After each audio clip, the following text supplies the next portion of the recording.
Tell him, McCluskey. Tell him what time it is. Little Hen says it's time to rock and roll.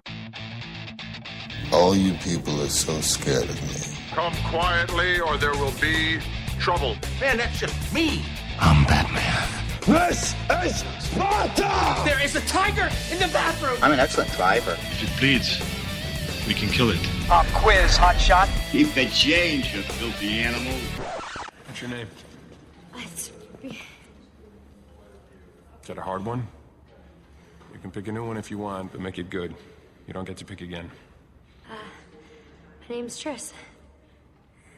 First jumper, Triss. Welcome to Dauntless.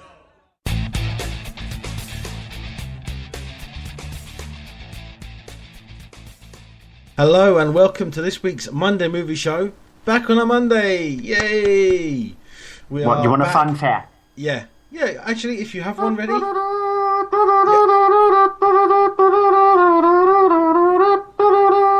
There you go. No infringement meant on 20th Century Fox. That's why I changed a little bit in the middle, went slightly off key. That's my excuse anyway. No, that's for anyone who doesn't know. Shame on you for not being aware. We haven't been live on Mondays the last couple of weeks because of things going on to do with me and a flat that I'm basically moving to shortly once things get sorted out. And that's why we didn't know what's going to happen with today's. But I made it. We're live. It is Monday 23rd of March for anyone listening to us later on. Anyone listening to us live, you can, as always, join us in chat, the bottom right hand corner of the Spreaker website. And you can always, as you know, find us on places like mondaymovieshow.co.uk, email us mondaymovieshow@yahoo.com. You can tweet us at Monday Movie Show. Stuart can be tweeted at Cryptid Tadpole. I can be tweeted at AHDVD, and you can also find us on Facebook at facebook.com/Monday Movie Show. Now that's all out of the way. Let's tell you what we've got going on this week, because we've got a hell of a lot of movies to go through. Yeah, too many. Way too many. Next week we're not going to relent neither, because I've been getting the list together for next week's show, and it is looking pretty much the same as this week. Yeah. So, yay! But on this week's show, we're looking at it's a bit of a mixture, actually. Animated adventure from the people at DreamWorks with Home. We've got the next film in the Divergent series with Insurgent. The final film from Masato Takahata at Studio Ghibli with the Tale of Princess Kaguya. Then we've got thriller drama with The Gunman, one of the craziest films I've seen in a very long time with voices. Thriller with Wildcard, and then French Cannes-winning drama with Mommy. Yep, and as usual, we're going to have a look at some movie news and the UK box office top 10. And then once we've gone through all those films, we go into DVD and Blu-ray in our home release section, which has these movies. Charming British adventure with Paddington, and then drama with The Drop, another drama with The Homesman, portmanteau horror returns with ABCs of Death 2, romantic comedy with Two Night Stand, then horror again with the Atticus Institute, and we'll round off this week's show, if we're still alive, with No Good Deed. Yeah, if we're still on Monday. We might be Tuesday by the time we finish, but probably. Yeah, at least we started on Monday this time. Yep. So as I say, if you've got any details on the box office top 10, which we'll be going through in just a moment, that will be appearing in live chat in a moment. But before that, we've got some movie news. Why don't you go through yours first? Ooh, I'm going first this week. Yeesh. According to Deadline, Neil Blomkamp has joined sci-fi project The Leviathan as executive producer, along with X-Men writer and producer Simon Kinberg. The film, that is based on a 3.5-minute short, which can be found on Vimeo and YouTube, by Rory Robinson, is set in the early 22nd century and centres around slaves that are used to harvest the produce that mankind develops across the many worlds that it has colonised. Sounds interesting, but it sounds like it's sort of an expansion on things that have been done before, but that description kind of has me interested. Yeah, I want to watch the short is on Vimeo, and the short is also on YouTube. I want to watch the short because it's only on for about 3.5 minutes, so it might give you a taste or feel of what the movie is like. But it seems to be, because Blomkamp is going to be executive producing because he is doing Alien 5, and there's been details leaked about that over the last few days, with him saying that he's had to do some tweaks because it doesn't want to clash him with Prometheus 2, as he's been speaking to Ridley Scott. So it's got a very feel of like Blomkamp's previous 3 films, Chappie, Elysium and District 9 by the sounds of things. So I like that kind of style. I like his humanistic style and nature that he brings to his science fiction films, and I like watching films like this. So I'll watch the short, and I might put it up on the website as well, and to see what it's actually like. It interests me. Sounds good. You've got a release date for a film, but it's one of your only news stories. But I've got another release, a film that's beginning shooting. Captain America 3 begins film in 2 weeks' time. A quick synopsis of the film was released, which revealed that after the events of Age of Ultron, the government passed an act that regulates the activities of superheroes. This forces the Avengers to split, with some siding with Iron Man and others siding with Captain America, forcing them into a battle against each other. John Anthony Russo will direct. Yeah, so this is gonna be the basically the storyline from the comics, where it's the whole Mutant Registration Act thing. But because of the fact of the 20th Century Fox owns the term mutant in regards to anything to do with Marvel, Marvel isn't able to use that. So obviously they're going to have to come up with something else different. That's why they've gone with the terminology of superhero and not mutant. So they'll call it the Superhero Act. Yeah, so I guess we'll see. Well, that's that. But I'm looking forward to that as much as I am also really looking forward to Age of Ultron. Yeah, it seems to me that the Captain America films are becoming the darker side of Marvel. So, because if you look at the last Captain America film, the Winter Soldier, it was much more darker than the first one, and it seems to be more grounded. That it is the more grounded side of the Marvel universe, the more darker side of the Marvel universe. And by the sounds of this one, this is probably going to be the antithesis of that. This is probably going to be the major turning point for the series, where it is proved to be sort of like the slight little outcast of the series, rather than being all quirky and colourful and jokeful. It is more serious. Yeah, it's very serious. It's the whole thing of the threat is there more in this because of the fact that it's also the fact that it's allies against allies instead of allies against foes. Yeah, and it's interesting to see that the breakdown, because it couldn't have all been roses throughout all of the films. It couldn't have all getting on with each other. And by the looks of things, Age of Ultron and now Captain America 3 is showing the complete fracture with the group, because we knew it was going to happen, and now we'll get to see it, which is interesting to see how it'll be handled. Other news: in an interview with MTV News, Jennifer Lawrence has confirmed that X-Men Apocalypse will be her last one. The actress has played the character of Raven/Mystique in 2 previous X-Men movies and has stated it's time for her to move on. Alright, I suspect this is probably because of the fact that, as normally now is the thing, they sign up people for 3 movies.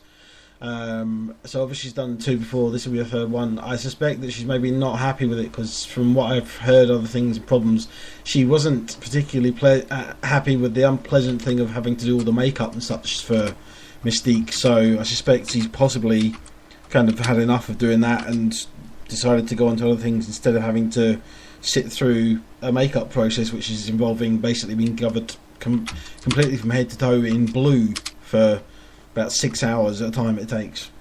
Yeah, it must be a painstaking thing to go through. I know I've always said that if I was ever in a film, I would love to play a zombie. But you can just imagine how long you have to sit there, and you have to actually sit still for most of it to get the prosthetics and the makeup and all that stuff done to you, especially if you're doing a movie like an X-Men film, and she goes through that 6-7 hours a day. You can just imagine what Doug Bradley had to go through was Pinhead then. Not the wonder he was barely in the last lot of Hellraiser films. So it's just to have the patience to sit there and get the makeup on you all the time. You've got to have the patience of a saint, and I can understand why people might get sick of it. And she might just look at it and think, I need to get away from these kind of roles, because once the Hunger Games series is finished and once the X-Men series is finished, she might look at it and think, I need to maybe go for a bit more mature roles and so try something different. She's done that. Serena is just getting released in the US now. So she's done that, but she might think that that's probably the avenue that she wants to go down for a next few movies. Yeah. Although Serena's saying that she filmed that over a year ago. It's taken that long to come out, and I mean it was released here earlier, but that was still a long time after it had been filmed. So she's done a variety of different roles anyway. Yeah, I mean, she did a I would horror think, film. obviously, yeah, but I would think maybe I think it's partly the whole thing of that she's had enough of that, doesn't want to do it anymore. Because I mean, it's not as if she wouldn't have been well paid for the role. I know. My final piece of news, it's not technically news, it's just I found this casting a bit strange.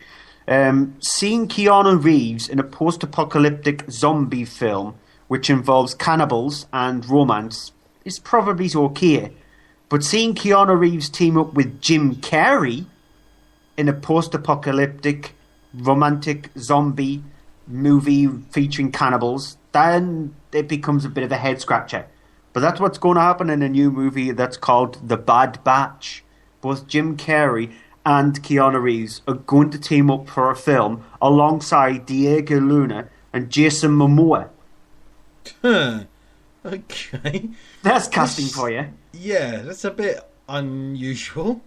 I wonder what they're going to be like for the characters, because I really don't know how to sort of explain it, but I'm actually kind of curious to just see either how much that's going to be brilliant or how much of a train wreck it's going to be. Because I mean, Keanu Reeves hasn't been doing a lot much recently, but he's in the film John Wick, which is finally coming out here in April. Yeah. So I mean that's already been given a sequel because it has taken a while to come out here. So he's going to be fairly busy doing that and John Wick 2. Yeah. So I mean, I guess John Wick has maybe kind of reignited his career a little bit, giving him a bit of a boost.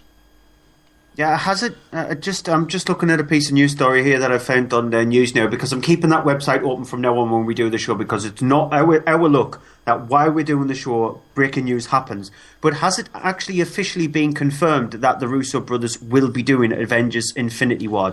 It's not been Infinity War. Supposedly, it's been they were lined up for it. And it has been confirmed now. It has now been confirmed. Okay. Yeah, they are doing Infinity War. Okay, so they're basically doing the next Captain America and then the next two Avengers films, because it's been split in 2 parts. Yeah, they're shooting them back to back, the next 2 Avengers films, and they start shooting in 2016.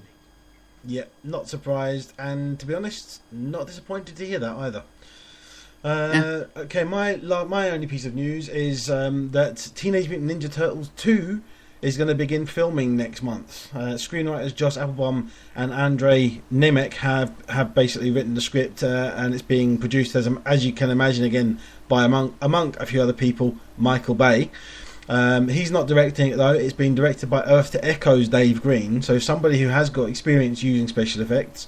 It's not confirmed yet whether or not Megan Fox is going to return, but she is expected to return as April O'Neil, along with William Fincher as Eric Sachs. The movie has a release date for June 3rd, 2016, and it's basically going ahead because, as you can imagine, the first one, though it wasn't a massive success worldwide so far, because it's only just recently been released on DVD and Blu-ray and still in some places to be released on that format, has taken over $485 million worldwide. Here's a question for you. Did you see the news earlier on, late on last week, about what's happened to the Turtles in comic book form?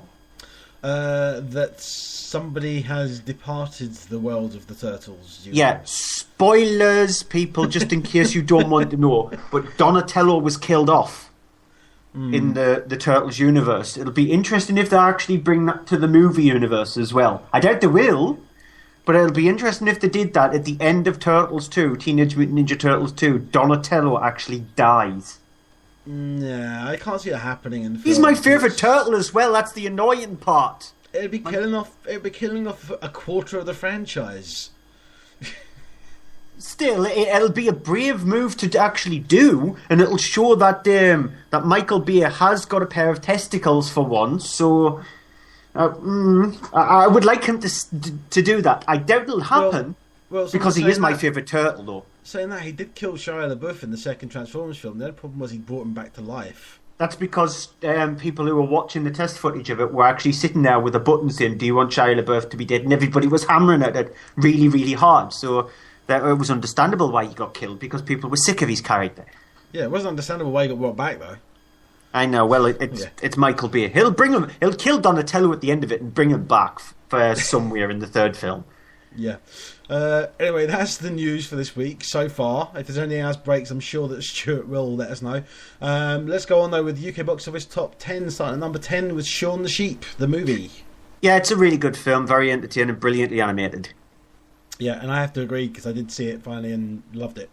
Number 9, Kingsman: The Secret Service. Problem for me is the middle section of the film where it sags a little bit. I don't care about the joke at the end of the film. It's entertaining. I went back recently and thought about it. I do think it's a very good film, but I do think it's actually quite shocking, especially the church scene. It's one of these moments that if you're not kind of ready for it, even knowing the tone of the film, it's genuinely a couple of moments in it that are shocking. But I got a bit bored of the church scene, actually, because I felt it went on a bit too long. Well, I thought it was genuinely overkill intentional, but it genuinely, like, I was moments in it where I was kind of like, oh, my God. And, they got away with that in a 15. So I mean, it's good and I like it. I'm looking forward to seeing it again when it's out on DVD and Blu-ray because I haven't been to cinema again for it, but I do want to see it again. Number 8, Big Hero 6. Brilliant animation. My problem is the fact that there's shoehorned superhero elements into it in the last 20 minutes, which lost its authenticity. It lost its originality. I don't have a problem with that, but I mean, the thing of it being superheroes, I think, is because it is a Disney adaptation of a Marvel comic. So obviously, there's a comic superhero thing in there anyway. Number 7 is still Alice. Brilliantly acted by everybody who's on board, especially Kristen Stewart, which surprised me because I'm not much of a fan of her, and I'm glad that she was given the chance to do a role like this to prove to most of her critics that she can actually act. So I think she deserves most of the plaudits of the film. It's brilliantly directed. We read out the piece of news last week about the unfortunate incident that happened to one of the directors, but it definitely deserved a lot of its praise that it got. Yeah, I still haven't seen it yet, and I do want to see it, so I'll try and see if I can, but I don't know. Number 6 is Chappie. Blomkamp's worst film, in my opinion. I still think Elysium and just that's why I said in my opinion at the end of that. I wasn't annoyed as much with the Antwerp in the film. They can't act even though they're trying to play themselves. But what do you expect from a rap group from South Africa? I just felt like it just didn't know what its identity was, whether it was going to be a kids' film or an adult film. That was my big problem with the film. Yeah, definitely an adult film, given some of the content. Number 5, still hanging around and still taking quite a bit of money, is 50 Shades of Grey. Boring, but not as bad as a lot of people make it out to be. I agree with that, yeah, because I think it's been overblown how much people have hated it because of the fact that it's not lived up to expectations. And number 4 is a new entry for Suite Française, which we both haven't seen, unfortunately. We were I was originally supposed to review this, and then I couldn't get the chance, and then Andrew was... Maybe he's had the chance to see it, and then he couldn't get the chance. So, by the looks of things, we didn't get the chance to see it, and it's going out of the top 10, I think, very quickly, because a lot of cinemas are now dropping it because there is so many films out over the next few weeks. They need the screens for it. It looks a very stereotypical kind of World War II drama, but we can't pass judgment on it unless we do see it. Yeah, and again, I will try and see this because it's one I was curious about, and I know my other half wants to see as well. Number 3 is Focus, which I haven't seen. You haven't seen. Focus is a perfectly fine drama. It's the thing that it's one of these ones that twists and turns, and some you see, some you don't. But it's nothing exceptional. It's nice to see Will Smith again in a good drama role and not just playing sort of the good-looking boy thing. He's actually playing a character, but it's not anywhere near as smart as it thinks it is. Number 2 is new entry for Run All Night, which I've not seen either. I think you'd seen this. No, I've not seen Run All Night because it looks like Taken 4. Basically, it's more like Taken 1 than 2 or 3 because it's not as bad as 2 and 3. But it's not as good as Taken 1 because it is the whole thing of Liam Neeson doing the thing he's become stereotypically doing now. He is reaching a definition of typecast. He is. I mean, it's not terrible, it's not bad. Ed Harris is okay in it as well, but doesn't give him much to do. And it's literally you're kind of going, okay, yeah, Liam Neeson ticked the checklist. Scenes on a phone, yeah. Scenes with him shooting someone, yeah. Scenes with him fighting someone, and it gets down and dirty, yeah. And you've basically got all that and more that you could probably make up about 10 or 15 things on a list, and it kind of ticks them all. And that's what it is. It's a tick box movie. And number one, so still hanging out number one, is the second best exotic Marigold Hotel. It's a movie that I think is best suited for TV. It's the problem with it, there's too many story strands in it. Even though it feels quaint and cosy, the kind of thing that you would sort of like come to light if you go to visit your grandparents when they give you the boiled sweet and you're seeing what they're watching on television. It's that kind of film. It suits more to that age group, and it's done brilliantly for itself over in the UK and in the US. So it's definitely got its audience out there. I don't think that there will be a third one because I don't know where they can take the story any further. There was too many story strands. They could have lost a few of them, or it could have just been split up into 6 episodes and shown on television. That's where it suits itself more. I still haven't seen it yet, and it's one that I want to see it, but I'm not in a rush to see it. I can wait until it comes out on DVD and Blu-ray. We have, like I've just said, we have too many films to watch and see. So it's as long as one of us has seen it, by the time it comes out on Blu-ray and DVD, you'll have obviously seen it by then to review for it then. But it is one of those movies where I haven't seen the first one, but it feels like a retread of the first one, but with a few extra story strands, and it just didn't seem to feel more coherent. Okay, so let's go on, since we have got 6 films to get through in the cinema section. Let's go straight into the first one. You can't count, we have 7. It was 6, and then somebody changed the lineup. Yeah, that's me, because I'm the one who works the lineup, so I can do that. I have the power to do that. Okay. But yeah, it's 7. So, yeah, okay, go on to the first one then. Home. It's go home. It's like telling you to go home. We don't want to do this anymore. Just go home. It's from DreamWorks, the studio that brought us How to Train Your Dragon 2. That was their last film that they did, and this is a studio that now is cutting back their movies and they're releasing 2 a year. They released an original one in this year, in the fact that it's Home, and then they release a sequel to one of their previous films. And so they're going to do that year in, year out, which is an interesting thing to do, because then at least we'll get an original idea from the studio, even though this one is not very original when it comes to the idea, but the film is original. It's got the voices. It does mean as well we'll get other sequels to great films like How to Train Your Dragon. Eventually there'll be another one, and there'll also be another Kung Fu Panda, which I'm really looking forward to. Yeah, Kung Fu Panda 4 is out next year. 3 next year. It's out next year. Yeah. So there'll be a sequel to Home as well, probably after How to Train Your Dragon 3, which would be my guess. But this is directed by Tim Johnson, and it features the voice of Jim Parsons as O. While I was watching the first 25 minutes of the film, I was always constantly thinking of Sheldon Cooper. I could not get Sheldon Cooper from The Big Bang Theory out of my head every single time I was hearing O speak, because he's got the mannerisms of Sheldon Cooper. Because if you look at O's character at the start of the film, the group that he belongs to, the alien race known as the Boov, are really annoyed at him because he seems to be an individual, where the Boov, everybody is exactly the same as each other.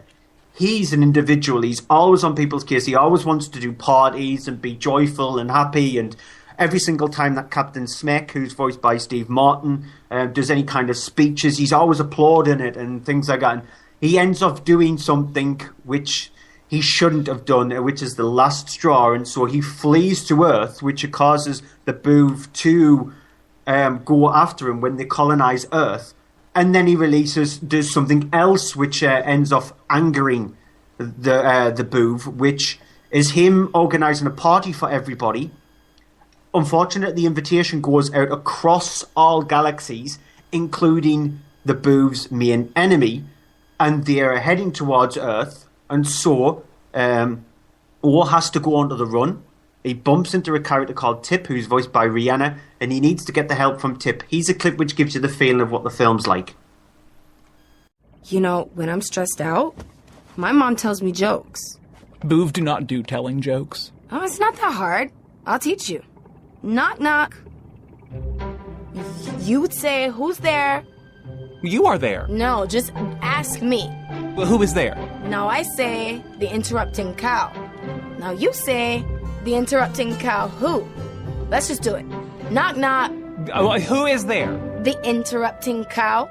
The interrupting cow. Wait, you did not let me finish my response. I was to say the interrupting cow. Oh, yeah, you did it again. Oh, that is the joke. So in that clip there, you've got Tip, who's voiced by Rihanna, and both Tip and O are on the run.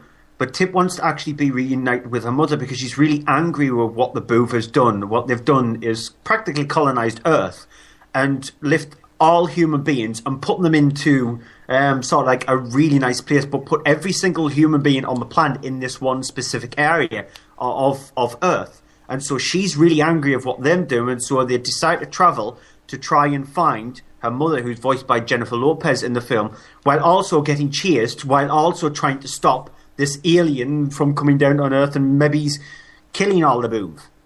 Now, the thing with Home is the animation, I felt for 9/10 of it was beautiful to look at. There are times in the movie where it becomes very, very stale and very normal and there isn't very much detail. But you can sort of forgive it because in most parts the animation is beautiful to look at. There are, especially when it involves water. There is a scene where they're in this car that they've managed to acquire. And what O has managed to do is taking parts from a rest stop. He's decided to put a slushy machine at the back of it, and now it can hover.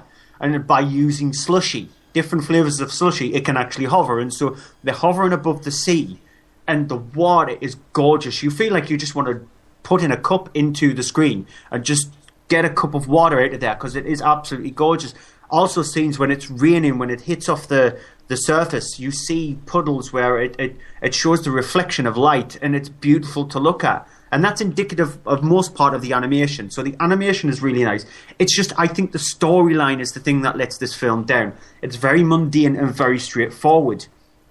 There are a few entertaining moments in the movie. There are a few humorous elements of the movie. There's a few little scary parts here and there, but it's predominantly the kids, and they'll enjoy it for the most part. They'll latch on to the characters. Captain Smek, who's voiced by Steve Martin, I think he's really good in it. Like I said, Jim Parsons, it took me a while to get used to O and the way he acts. But then I started to warm more to him. Rihanna is Tip, she's fine as well. Jennifer Lopez doesn't get on my nerves, even though in most films she does, as her mother. She also does a really good, nice song, which is interleaved in some of the more emotional parts of the movie. But again, a little problem is they have 3 or 4 emotional parts, practically one after each other, near to the end of the film. And whereas they did that in How to Train Your Dragon 2, they spaced them out. Whereas in this one, it felt like they were just shoehorned in. And so 1 or 2 might have been fine, 4 was just too many. So overall, the film itself is entertaining. It's not as bad as a lot of critics are making it out to be, because I think that they've been a bit too snide with the film, giving it like 2 stars or 4s or 5s out of 10. I think it deserves a little bit more credit than that. But it doesn't break any boundaries, but you'll be entertained for the running time that it's on for. I agree largely with that, but I didn't like it as much as you did. And my problem with it largely is that I didn't really laugh, especially for the first half hour or so until I started a little bit. And even then, I found there were parts in it where it just wasn't funny for me. I also found, as much as it's a kid's film, I found the story really predictable. I already knew how it was going to plan out, how it was going to end, and what was going to happen about that half hour point. And that's not a good thing for a film that's longer than an hour and a half. I liked it. I had fun with it. I didn't love it. I didn't like it anywhere near as much as the other animations that DreamWorks done. I love the Kung Fu Panda films. I love the How to Train Your Dragon films. Home for me is not anywhere near the level of all them. It's below all 4 of the films of them that we've had so far, and also things like Shrek. It's not as good as the Shrek films. I like some of the stuff for the idea of the Booth designs. They're lovely, brilliantly designed. The animation of them, especially the scene you've probably seen in the trailers, where he's dancing in the car to music and his colours changing and everything. And I think it's a great character design. I just don't think it's entirely utilised as it should have been for a lot of humour. Did you not even laugh at the joke where he's actually pressed the button in the car and the seats move forward and he's got the cat on his head and he just turns around and gives her a snide look? That's the one. It's not when he's looking. It's the one that's the slow the chair moving it's forward. Just the smile on his face. Yeah, that's the one that got the like laugh that. for me. I think that was the first time I laughed in a film. About half an hour in, and that's not good. If it takes half an hour for an animated film like this to get a laugh, I'm sorry, it's not good enough. I agree with you in the fact that it's nowhere near as good as the How to Train Your Dragon films, which I've yet to see the first one, even though I've got it on DVD and I should watch it. I've got a week off work, so why not? I've got the time to. And I agree with you with regarding Kung Fu Panda 1 and 2. The Shrek series, I probably would agree with you with the first two. After that, no, because I didn't like the third or fourth. The fourth in the Shrek series is really bad. The third one's not good, actually. I really like the fourth one. The fourth one actually got me laughing a lot. I didn't like the fourth one at all. I thought the third one was a bit of a misstep, and it just went downhill from there for me. So I think this is better than Shrek 3 and 4. But it's a lot of critics have been giving it a bit of a panning, giving it like 2 stars. It doesn't deserve a 2-star. It's a 3-star film any day, I think. But it's not up there with How to Train Your Dragon 2 at all, because I think that's DreamWorks at its best. That is some of the best I've seen from DreamWorks, How to Train Your Dragon. I just felt they could have injected a lot more humour into it, and it would have been a better film. You can probably tell that this is a movie where, because they are going with the element where they're doing one new one sequel. This is the one where they're trying to maybe see if this would work as a franchise one. That's what they maybe trying with each one of the new films, to see if it would work as a franchise series, to see if people get on with the characters of it, and if it's good enough to make one. I think it will get a second film. I don't know if it'll become a franchise in itself, but I think it will eventually get a second film. Mm-hmm. Okay, talking of second films, I'll go on to Insurgent, which is the second in the Divergent series movies. This is the one that's set after the events of Divergent. If you haven't seen it, set up basically, it's a post-apocalyptic world in the future. It's Chicago, but it's not the Chicago that anyone will know nowadays. It's a closed-off city that has a big sort of fence wall built around it. The society there is made up of these 5 castes that all sort of inhibit, make up sort of the 5 parts of a person's personality. Some people are dauntless, so they have sort of no fear. They have sort of, they're the security. They are the ones that patrol the city and such. You have the people that are the amity ones, who are the ones who are sort of the intelligent ones, and that you have sort of these 5 different castes altogether. In the first film, we find out that there are these people who basically don't belong to any one of these castes in particular. They belong to more or all of them, and these persons are called Divergent, which Shailene Woodley's character Triss is shown to be. This movie takes literally days after the end of the first film. She is on the run with her brother and her boyfriend, and you've also got another there from the sort of the first film, who are on the run from the society which has now been sort of shook and re-established order under the command of Janine, played by Kate Winslet, who has found a box, a device which she believes will lead sort of them to the future that they are needing to go, that where the society needs to go. The problem is, this box she's found needs a Divergent to open it, because it needs someone who can do all 5 of the tests that it requires. So of course she sends out people searching for them, making sure that they can catch them in order to open this box. Here's a clip. Jeannie's never going to stop searching for you. Why? What does she want with her? Tell me. Look, all I know is she's exactly what Janine needs. She's the perfect subject. You're responsible for the death of hundreds of people. You know the punishment for that. Listen, I've found a way to live with the blood on my hands. And can you? So here's the thing with the Divergent series. It is based on a novel. The series is based on. This is the second of 3 novels. Same thing that has been done with the the Hunger Games films, where you had the first two films were based on the first two novels, and then there are going to be two films again for the last novel, which is what they've done with the Hunger Games as well. So there are similarities between this and the Hunger Games because it is based on these teen novel things, but that's kind of where the similarities end, because it's obviously set post-apocalyptic in the future, society is different, and that's it. I personally found that I liked Divergent more than I liked the Hunger Games films. I found that I thought it was a bit more interesting society than it was from the Hunger Games, and I thought that it was more about the society, which I liked, than more about the character of just the main character and the games, as it was in the Hunger Games. The thing is, with Insurgent, it's not as good as the first film, and it's really not as good as the second Hunger Games film, if you're going to sort of compare them. I do think it's a drop down in it. I do think it's a bit rushed. I do think as well, though, same thing as there is with the Hunger Games films, that the second one, this does suffer from the middle book syndrome of problems of the story not having elements enough, or rushing elements because of the fact that it's trying to follow the first one too much, while also trying to do its own thing.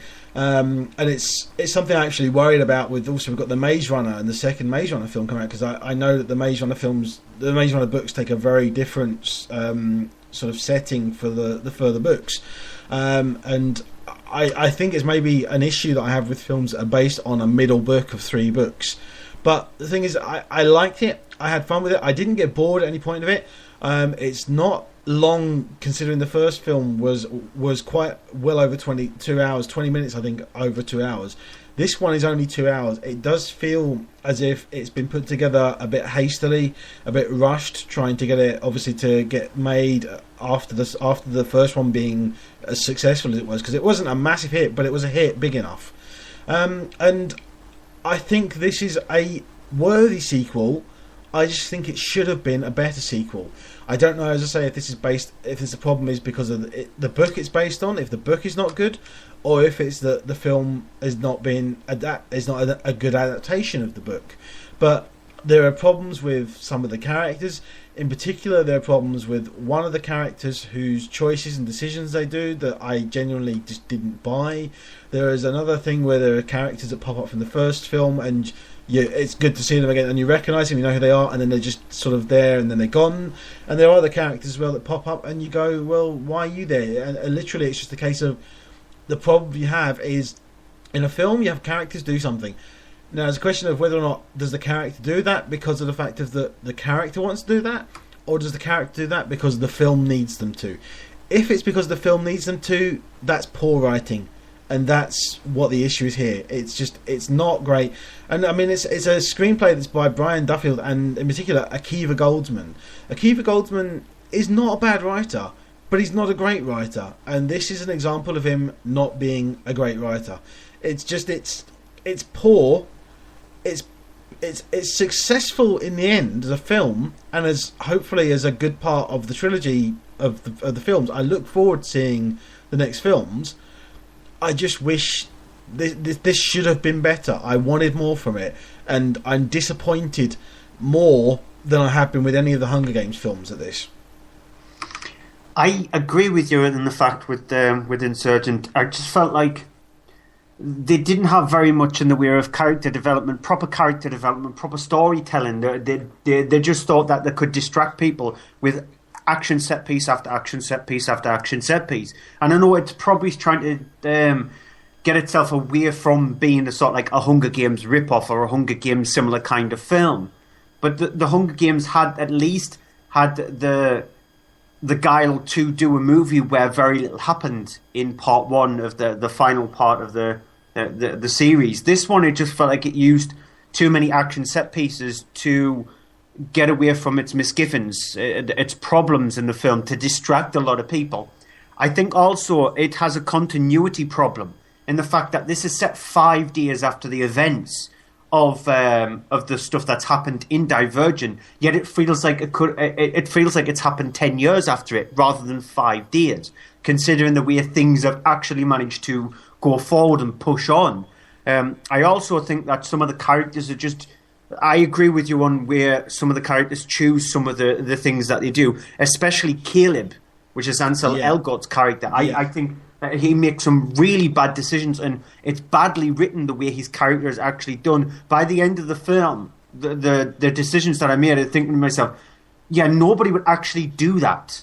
And so they only decided to do that because they decided to flip-flop one of the characters in the film between two different sides. And they thought, oh, we're going to have to keep one person in one section and the other one's in the other section, so we'll do that with another character. And it just felt it was badly written on that front. The action set pieces are nicely handled, but they're just nicely handled. They're nothing any special at all. You've seen all the best action set pieces in the trailer. It's the trailer problem again with the film. The trailer ruins a lot of the film. I think Jai Courtney didn't annoy me that much in the film as he did in the first one. He's character, you understand what kind of character he is. Janine, she's very the typical bad guy. Everything that she did, you knew exactly where she was going there. Shailene Woodley, she carries the film a lot with her character. Triss is very important to the film, and I think she carries the film. I think Theo James, who plays Four, he's just there for being the male stereotypical character. He's very underwritten, very just basic character in that front. I still think Miles Teller is the best thing about the series, because I like his quirky quips and he's very serious, but he's got this sort of like thing in the background where you don't know what he's going to do next. He's very unpredictable, and I like that about his character in the film. I think he is the best thing about the film, but it's nowhere near as good as Divergent. Can I just check as well, because did you see it in 3D or 2D? I'm guessing you saw it in 2D. Yeah. I ended up seeing it in 3D because I was seeing a few films at the same time, and the timing worked out. This is just the one I had to see. And the thing is, I got to say, it's not necessarily for the majority of the film, but there is a lot of the film that takes part in these trials, which are basically like a virtual reality sort of trial thing. And I have to say, actually, the 3D was good in them. It didn't need to be there, but it was actually effective. And I was actually kind of, at least they took advantage of it. They didn't need to do that in 3D, because the first film wasn't in 3D, and the first one was perfectly fine. I think that it's been used in this one, but it didn't have to be. But if you do see it in the 3D version, there is that extra little bit to it. It's not necessary to see it in that, but it's one that actually, for a change, you got the 3D and you go, oh, well, I can see why they did it in 3D. I still didn't need to see it in 3D, but I can see why they did it. Yep. Right, next film then. This is where I go into fanboy territory, isn't it? I'm guessing you hate the fact that when I ever get to review a Studio Ghibli film, considering that there is only one more coming, that's When Marnie Was There, and there is no release date for that over here, so you've got a bit of a gap before I have to review another one. But when I do mention Ghibli, it's you going, yep, here he goes again. Yeah, sorry, I just switched off there. What? So you thought so? Yeah. I'm just thinking, actually, I could go and get a drink and come back, and you'd probably still be going on. Shut up. This is The Tale of Princess Kaguya. It's Asao Takahata's final film for Studio Ghibli. It's been in development for 8 years.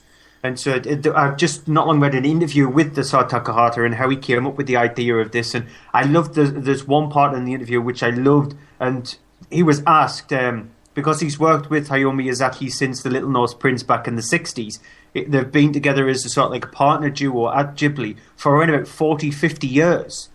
And he was asked, do your films evolve with how you are? And he said, the more older I get, the more mature my films are. And you can see that with The Tale of Princess Kaguya in the animation, because the animation is pencil drawn. And he was asked, would he ever actually do a 3D movie? And he says he doesn't like them, even though he respects the Toy Story series. And I have to say, this is the most sumptuous animated film I've ever seen. The hand-drawn animation is absolutely gorgeous. The story is very simple. It's based on a 10th century tale revolving around the tale of the bamboo cutter. And it centres around a couple, which is the bamboo cutter and his wife. They live in a cabin in the middle of a society in the middle of a woods. And one day when he's out cutting bamboo, he discovers a little tiny baby in the bamboo. And he decides to take this baby back home and raise the baby, and the baby gets known as the little bamboo cutter. She grows much faster than anybody else, and then all of a sudden he decides the best thing for her is for her to become a princess, takes her out to the city and tries to raise her as a princess, where suitors need to do specific tasks for her so she can actually marry into one of them. And that's the basic premise of the story. And like I said, the animation is gorgeous. It's just fleeting strokes here and there. It goes from something which is very simplistic in the drawing, for example, when she's a little child messing around with the animals, from something as simplistic as that to a scene where when she's grown up and she's running away from her family because she's so sick of all these suitors coming in to try and marry her, she just charges away from it, and the animation just flows so fast and fluid that if you see this in a CG movie, you would see motion blur, but in this you don't care because it's a really difficult thing to do. Asata Kahata has worked with Mr. Tanabe, who he's worked with before in his previous films. He does a lot of character design for Ghibli, along with Mr. Igawa, who does the background stuff. He worked on My Neighbor Totoro, and when you see a Ghibli film, you can definitely see that they use a lot of people there. They very rarely bring somebody new into the fold of Ghibli, especially also with the music, which is done by Joe Hisashi, which he's worked on every Ghibli film since Hayao Miyazaki and Asata Kahata have worked together. And so you're in familiar territory in this, but it's like with Hayao Miyazaki's final film, The Wind Rises, that he did. This is Asata Kahata's calling card, and he's gone out on a major high. This is definitely one of the best animated films I've seen in a very long time. The most beautiful animated films I've seen in a very long time as well. And cinemas that are showing this are showing it in both versions, in the dubbed version and in the subtitled version, and well done to cinemas for doing that, because it means that it'll get a bigger audience there. I implore you to see it in the Japanese with the English subtitles, because that's the way it needs to be seen. But if you can't stand subtitles, at least you'll get to see it in its English language form. And it's got a really good cast as well. They've got Chloe Grace Moretz, James Caan, Mary Steinberg, Darren Criss, Lucy Liu, Bo Bridges, James Marsden, Oliver Platt, Dean Cain. So it's got a really good voice cast in there. But I saw it in Japanese and I loved it, which is no surprise, is it? No, I mean, but the thing is, I haven't seen it. I will hopefully see it at some point. I don't think I'm going to see it in cinema, just because there's too many things out now, as you said before. But I mean, I know that I have to admit the animation with Studio Ghibli is always amazing. It's great looking. It's very brilliantly done, and I can't imagine this would be any different. If you're saying it's amazing, I can't imagine it'd be any worse. It definitely would be if it's either the same or better than any of the ones before it. So it's unique because I've never seen a film like this. There is once in a while where you do get an animated film that you've maybe never seen that style of animation before. For example, Waltzing with Bashir. The way the animation's actually done that, it's rotoscope, which is done in Waltzing with Bashir. So they use actors, but they animate over the top of that. A Scanner Darkly did something very similar. It's very unique to see. Belleville Rendezvous. That's a French film where the characters are very manipulate the characters, and so they elongate the characters a lot more. A Monster in Paris as well, even though it takes the very similar tropes that you see in animated films, it tries something different. And so this is another one of those animated films where you've never seen that style done before, and you're thinking to yourself, only somebody like Ghibli could handle something like this. Under the guise of a DreamWorks or a Disney, this film would not have been made. It would not have been made with the care and attention that it has been with this. The proof is the fact. Would DreamWorks or Disney give somebody 8 years to create an animated film? Their rollover is 4 years, and we think that's a long time. 8 years is even longer. And so that's what they do with Ghibli. That's the reason why they only release one film a year. So 8 years is a big gap, and you can definitely see his heart and soul has gone into his final film. And he's over the age of 70 as well, Asata Kahata. So, yeah, well done.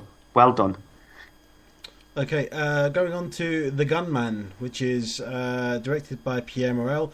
It's based on a novel written by John Patrick Machete, or Machete. I'm not sure how to pronounce his name.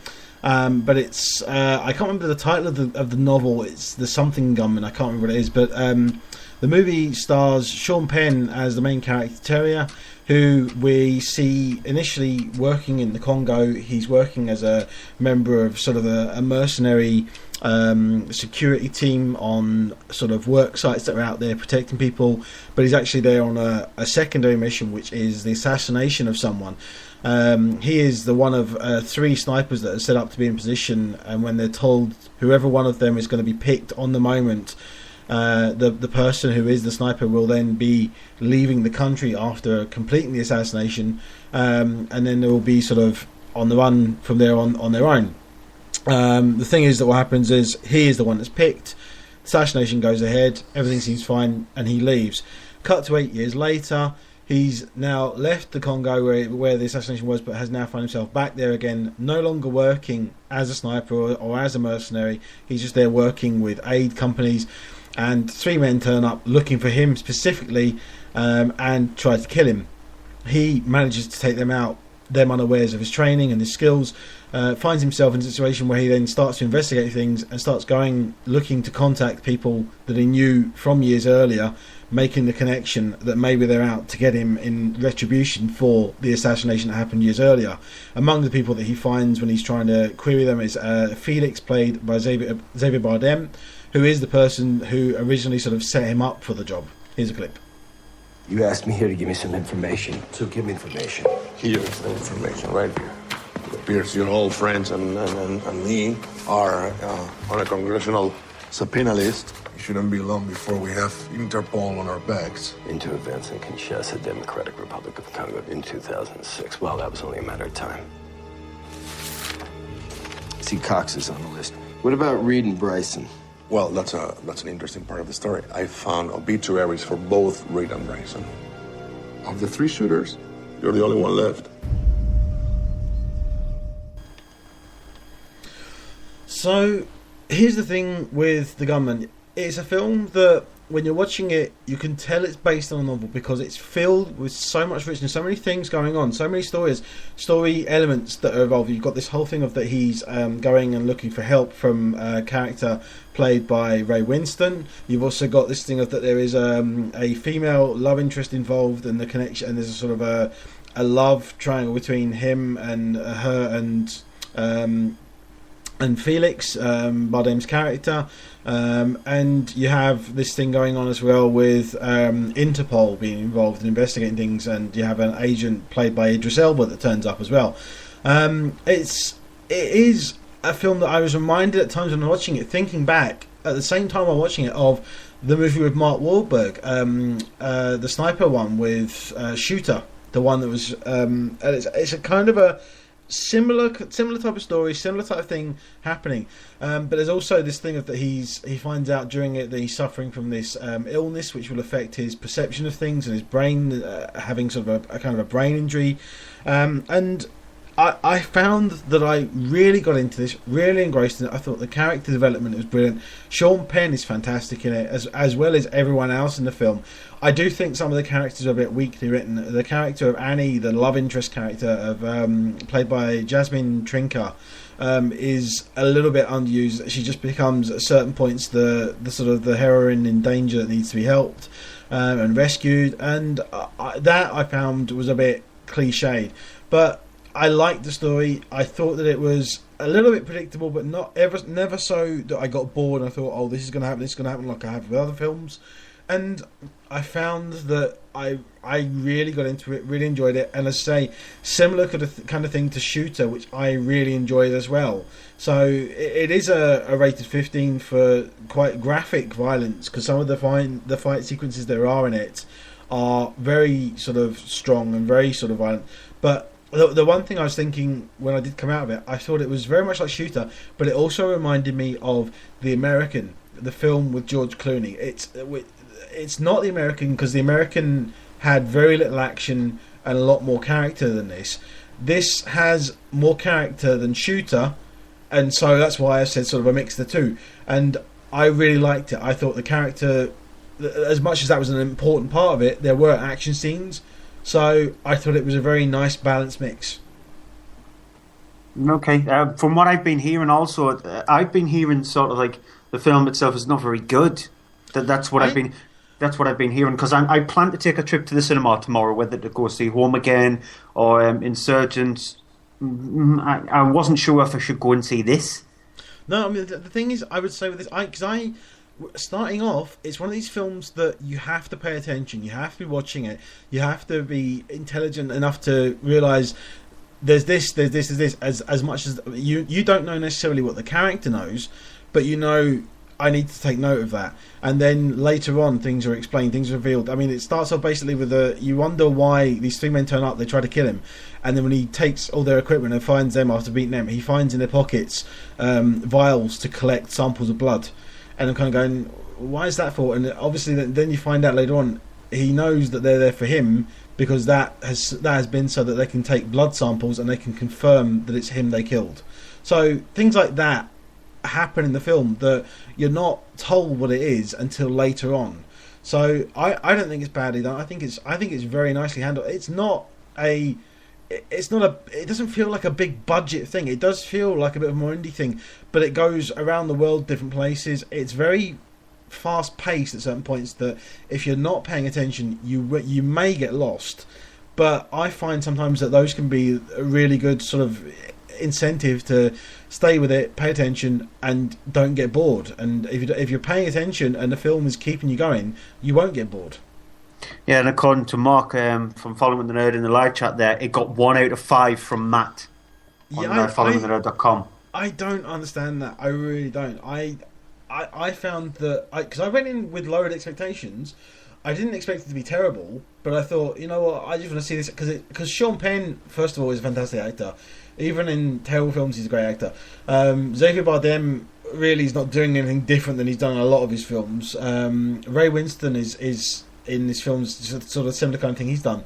But I just found that I got into it, I enjoyed it, and I was not bored. I felt that it ran smoothly, and the action sequences were competently done and realistic. You know, you have these action films that are done where you have action scenes are done, you go, well, that's Hollywood blockbuster action thing. This is not Hollywood blockbuster action. This is indie filmmaking action where it's played out more realistically, I felt, and I liked that. Right, before I go on to the next review, one quick piece of news that I've just seen there. It is movie related in a way, but mainly TV related. I just saw it and I thought, oh my god. But Neil Marshall is directing an episode of season 3 of Hannibal. He's directing episode 8, and it's actually the title is the intriguing part. Episode 8 of Hannibal season 3 is going to be called The Great Red Dragon. And Neil Marshall is going to direct it. Vincenzo Natali is also returning. He's directing the first 3 episodes of it. But yeah, I need to watch through season 2. I really do need to watch through season 2 of that. I'm glad to see that they're starting to go into Red Dragon. It means we'll probably get Red Dragon this year. We'll get Silence of the Lambs the next year, and then we'll get. You've got Hannibal Rising to do yet as well. Well, no, Hannibal Rising was a prequel, so. Yeah, but they intend to tackle that in season 3. Because according to the information that I've just seen there, it's going to jump to multiple different timelines. So. Yeah. I know I need to watch season TV. 2. As much as that's TV, I will actually say this. I do really like Hannibal because it doesn't feel like TV. It feels like a film. It's shot like a film. It's edited like a film. It's acted like a film. It's basically a 13-hour film.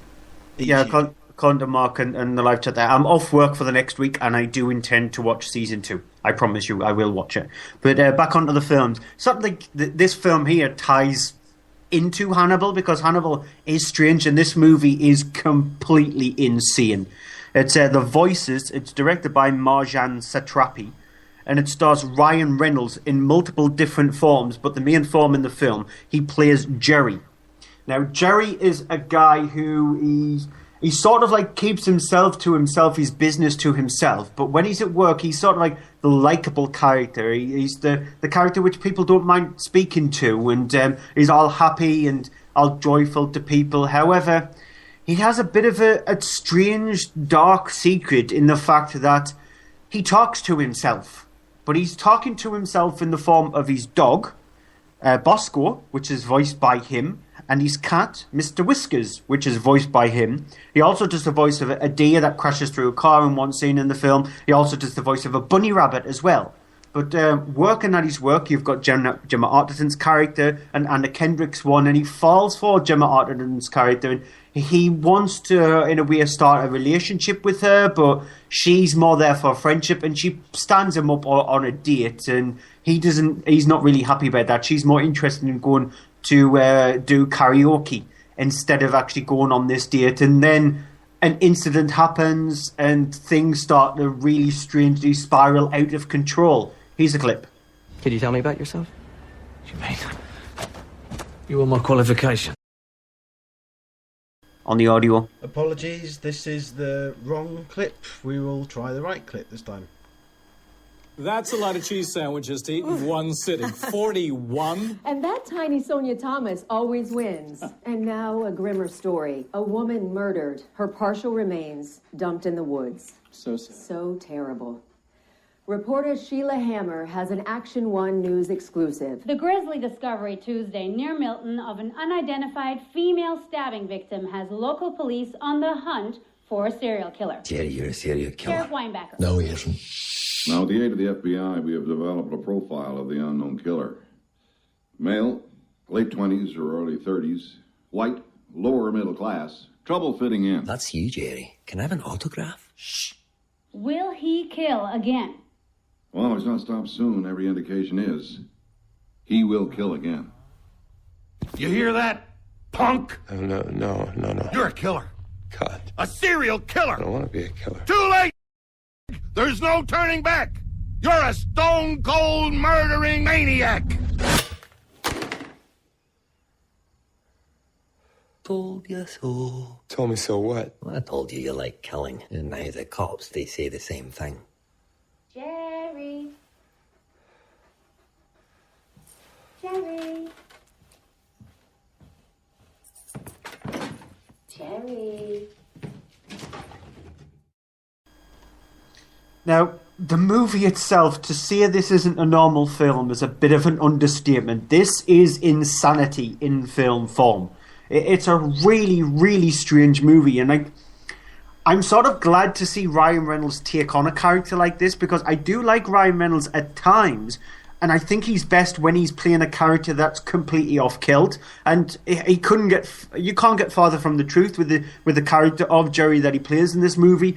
He's weird, he's strange, it's just over the top at times. I actually quite liked the film. I thought it was kooky, it was weird, it was gory. There was I don't know if I should mention a scene which is quite particularly gory in the film, but it does involve Gemma Arterton, which she ultimately ends off in his fridge. You heard her at the end of the clip there. But yeah, it's weird.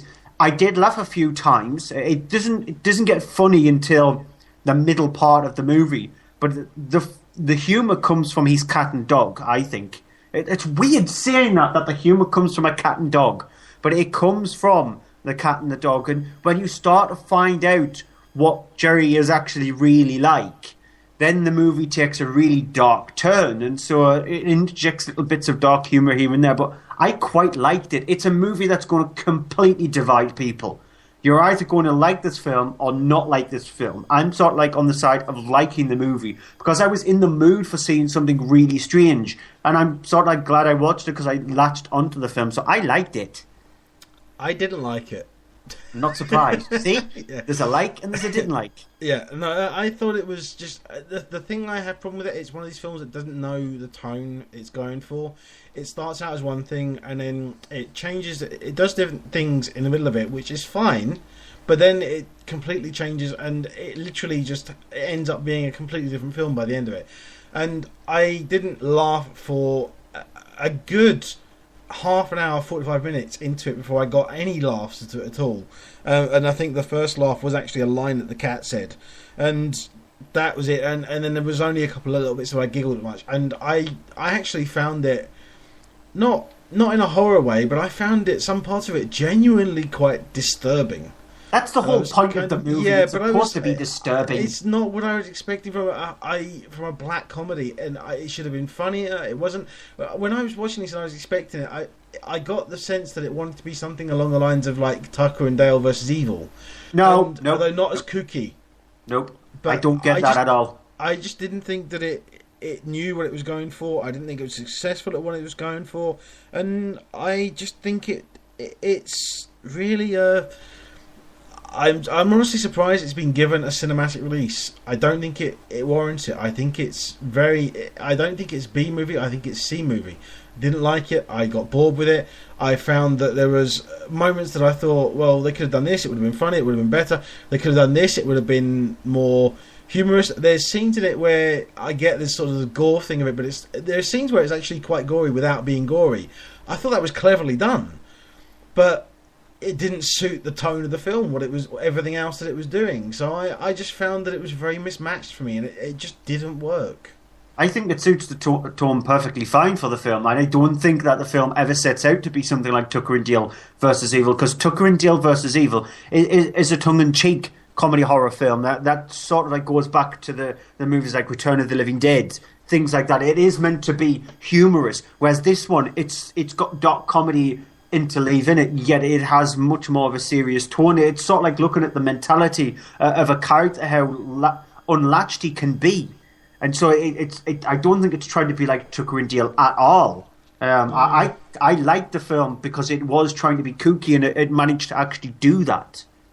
So it is a dividing film. Yeah, it is definitely. I can definitely see that it is a film that is going to divide a lot of people. So whether you're going to be on my side, who I actually do think it is a pretty decent film, or whether you're going to be on Andrew's side, who just didn't like it at all. That's the best thing about movies, if they can divide people like that. I like it when a film can do that, rather than people just going, "Oh, this is the best thing ever," or "This is the worst thing ever."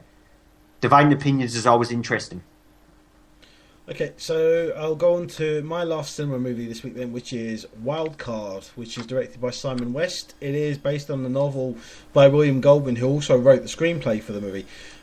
It is a film that's centered around the main character of Nick Wilde, played by Jason Statham, who lives in Las Vegas. He's basically works at a place where he's listed as a security specialist. He's a guy who does sort of bodyguard work, who is a bit of a gambler, has issues with, he's sort of trying to build up money so he can get out of town and live a good life. But he's as you see, if you've seen the trailer, he's looking to sort of has a number in his head of 500,000 is what he needs. He's about 49,500 short of that. He's basically in amongst all sort of people that he knows and contacted by a woman who is a working girl who's been beaten quite badly and left to basically be on the doorstep of a hospital, and she sent him off to sort of look and investigate things to try and find out who it was, and sort of get sort of retribution for her. The only thing is that it does seem to sort of be leading towards connections with the mob. At the same time, he's also being contacted by other people. He has, in amongst them, a character turning up at his door asking him for sort of a guided tour around Vegas, and who wants him there as security when he goes to be playing on the blackjack tables. And so he turns up asking for sort of a kind of a resume of him. Here's a clip. Could you tell me about yourself? What do you mean? You want my qualifications? Along those lines. Along those lines. Well, I've been knocked down, blown up, lied to, on, and shot at. So nothing surprises me much anymore, except the things that people do to each other. I'm a licensed pilot. Took karate in Tokyo. Lectured on economics at Yale. I can memorize the front pages of the New York Times in 5 minutes and repeat it back to you in 5 weeks. I was National Golden Gloves champion 3 years in a row. I'm fluent in 4 languages and can wrestle with a menu in 5 more. Jesus. And don't interrupt me. There's more. More? Yeah. I lie a lot. So, here's the thing with Wild Card. I went to it knowing that it wasn't going to be what I think the trailer was making it out to be. The trailer makes it out to be one of these things that it is, the Jason Statham action film. let me start first off basically saying it's not a Jason Statham action film. It is a thriller. It is a drama. It is a film that's obviously been based on a novel, has other things going on in it than just action scenes. It has a couple of little action scenes in it, but they're not anywhere near sort of the first half of the film. It's only when the character gets into trouble and has to find himself in that situation to get out of it. The thing I would say is that it is a enjoyable film. It's just that it's one of these films where there is too much going on. And the thing is, surprising, it feels like it's got too much in it for a 90-minute film. It's an hour and a half long, and it doesn't feel like... It feels as if it really needs to have things taken out of it. It feels... This is the weird thing, trying to explain it. It doesn't feel long, but it just feels like there's too much going on, there's too many things happening, there's too many story elements. And, I mean... I normally like that, but in this, I just didn't find it. I found it very disconnecting. I found it we were dealing with one story, and then all of a sudden we're dealing with another one. It kind of feels like it's a TV series that's been crammed into a film. It needs a bit more time, I think, to tell its story. Even if it had been a half an hour longer film, it would have been 2 hours. I mean, I have nothing against the film being an hour and a half, but take your time with it. Set up things. Tell the characters. Show the characters. Tell things. I just found it got me really... It kind of lost me a bit. I got to the end of the film and I was like, take a breath. I needed to. Because at the end of it I was just exhausted. It was just too much. I've got nothing against Jason Statham in it. I think he's perfectly fine in it. I think he's a good actor. And I think he's fine in it. But I just found that there was too much in the film. Right, on to the final film of the night, because we have been here a little bit too long in the cinema section, but it is down to the amount of films that we've got. Mommy. It is actually pronounced Mommy. It's the American way of actually spelling it, even though we would say Mummy, but it is Mommy. And it won at last year's Cannes, so it was a winner at I think it's called the Palme d'Or, isn't it? At Cannes. Palme d'Or, yeah. Yeah, so it won the Palme d'Or at Cannes, and it's directed by Xavier Dolan, who's... The annoying thing about Xavier Dolan is he's done 5 feature films and he's 26. He's 26 and he's done 5 feature films already. So, yeah, I hate him already. And it stars Anna Dorval, who plays Diana, or Di as she's known in the film, and she plays a mother of her son, who's played by Antonio Olivia Pillon, who plays Steve. And so...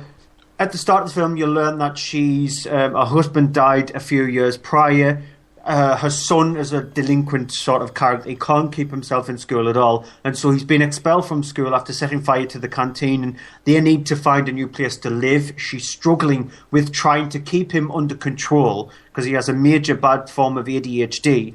And also keep a job going as well. And also try to teach him, school him, because no school will actually take him. Eventually, she befriends a person across the road from him, a neighbour, who's played by Susan Clement, who plays Kyla. And she discovers that she was once a teacher, but now she no longer does this anymore. And she asks for her help. And all of a sudden, they form a friendship. And the three of them sort of like form much more of a friendship as the movie goes on. More sort of like a family. And they teach each other, learn from each other, especially with Steve, considering that his character is a very destructive character. But throughout the film, you start to see him breathe. That's sort of like the way the movie actually flows as well. The film is shown in 5:4. So it's very much like, if you look at a 4:3 picture, it's a little bit more elongated than that, but it's shown like that. So during the movie, when you see it, you've got black borders along the sides. And then there's one moment in the movie where Steve, who's he's able to breathe, he's able to release his inattention. All of a sudden, he grabs the frame of the film and pulls it apart, and so the film becomes full. And so that's when the movie starts to breathe, and that's when you can take a breath, because you've had all the turmoil, the trouble between each one of the characters, and then all of a sudden you can release that tension. And then for the rest of the film, it fleeters and flirts between both aspects. So when the turmoil returns, it goes back to the 5:4. But when they're allowed to finally let go of stuff, it goes back into full frame.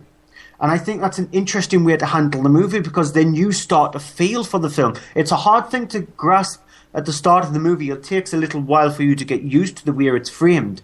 But the more you start to get used to it, the more, when you do get that build-up, when you do get the release, you're sort of like in the shoes of the character, and when that happens, it is that big, huge, massive breath that you can sort of do when you've seen a thriller. After it's building up so much tension, when it releases, then you more the final little scene where it shows the ending and releases everything. The tension just flows out of you. That's what happens with this film. So it's expertly handled, it's brilliantly acted, it's shot beautifully. But that's what a lot of these French films are like. They're shot. The French has a brilliant style of shooting movies, and this is another one of those films. So if you can see it, see it in the cinema. It needs to be seen on the big screen, just so you can get that release. I implore a director when they try something different with their films, and he's done that with this movie. Okay, that's it for this week's crammed cinema section. We're back with an equally crammed DVD and Blu-ray home section in just a minute. From page to screen. So they have 9 times out of 10 they have to send it back to you unopened or just throw it in the garbage can. Things don't always look exactly as we envision our life to look, but sometimes it works out and turns out even better. Gregor Fisher, his bacon number is 2 because he was appeared with January Jones in Love Actually, and January Jones and Kevin Bacon appeared in X-Men First Class together. I've got to say, the very Harold and Kumar 3D Christmas, now that just makes me want to rush out. It's about the acting, about the writing. That's really what theatre is for me. Probably had more names than Prince or whatever. Never mind, there's a joke for the oldies. It'd be like, who's Prince? Who's he? I'd just like to see Mr. Freeze hiring his bad guys going, right, okay, so you're a psycho, right, can you ice skate? Head over to iTunes, Spreaker and Stitcher and put in the search box From Page to Screen. Right, welcome back to this week's Monday Movie Show. We have definitely got a jam-packed DVD and Blu-ray section of the show, so what are we looking at? We have the Bear with Paddington. We have the Gandolfini with The Drop. We have the Tommy Lee Jones with The Homesman. We have the Horror with The ABCs of Death. We have the Miles Teller with the Two Night Stand. And we have, I don't know what, the Atticus Incident. Is it horror?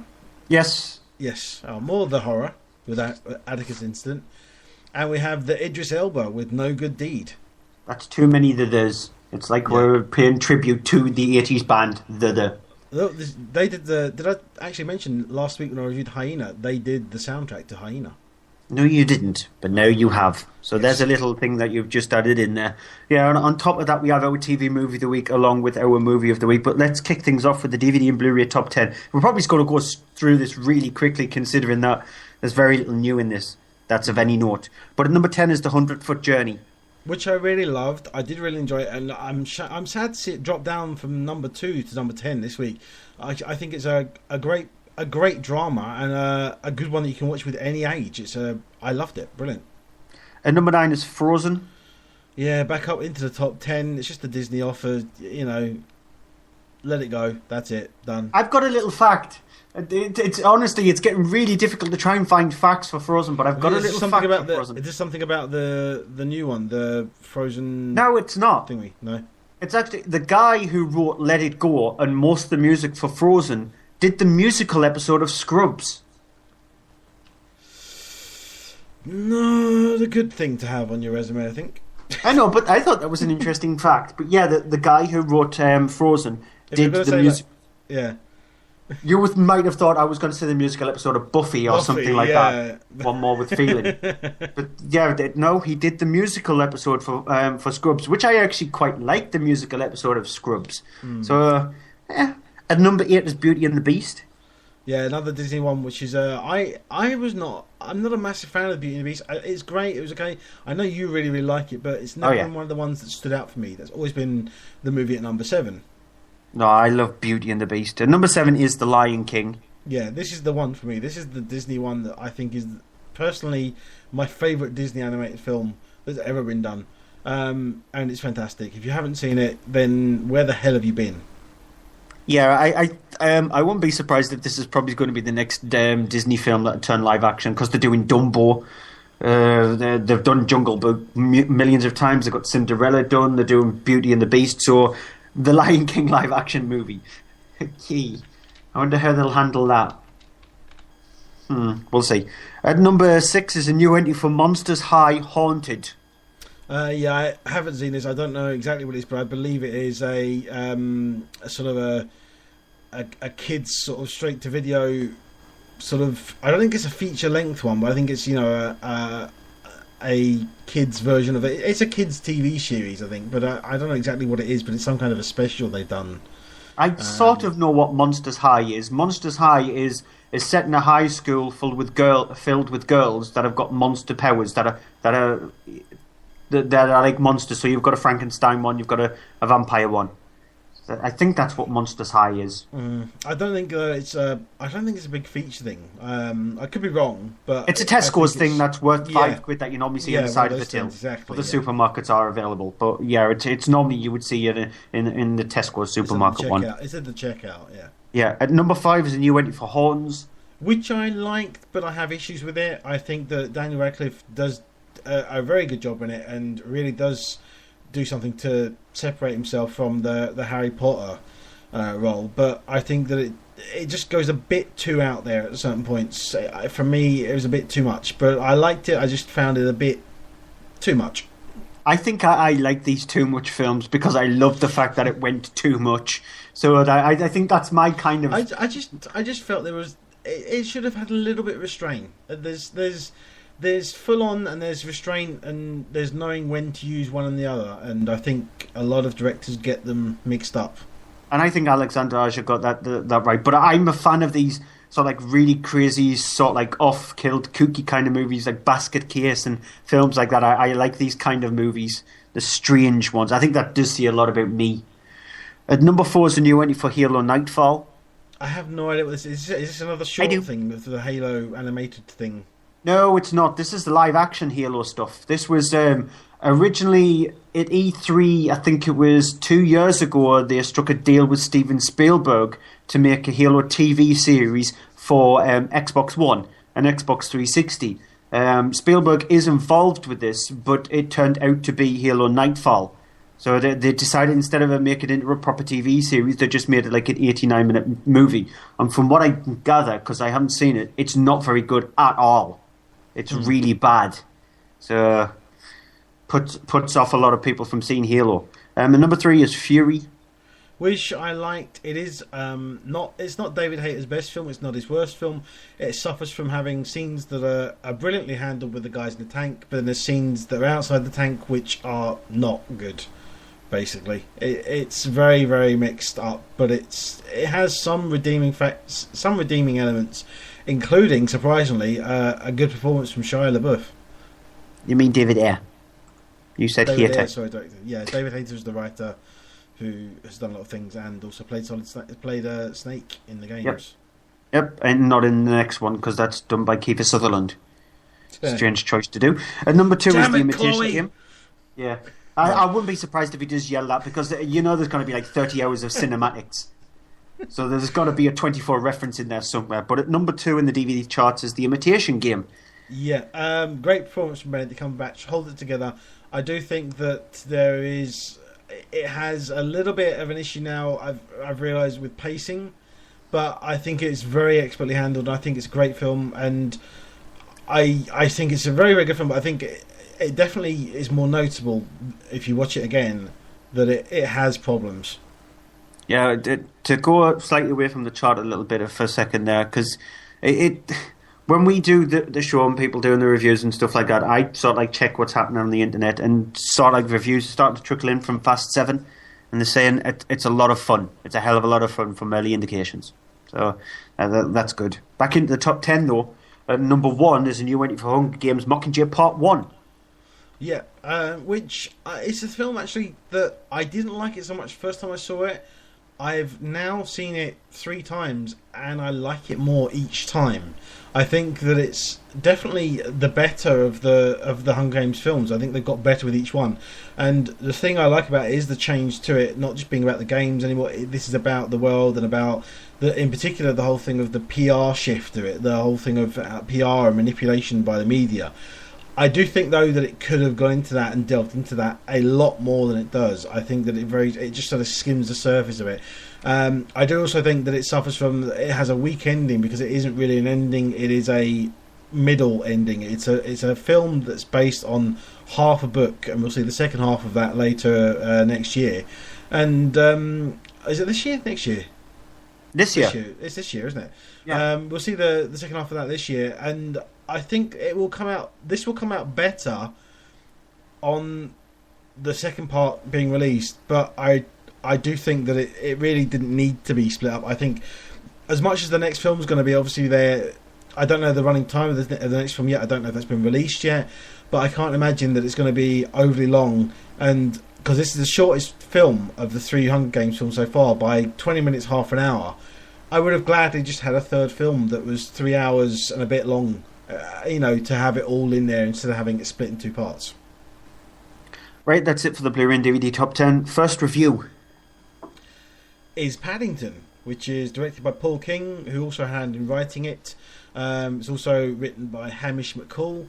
It is the story of the Peruvian bear who can actually speak and talk, who, after having a earthquake destroying his home in Peru, I think, actually finds himself heading to the UK, to London, to where he is sort of left in the station with a sort of a tag there saying, "Please, for a family, find him, take him home." Here's a clip.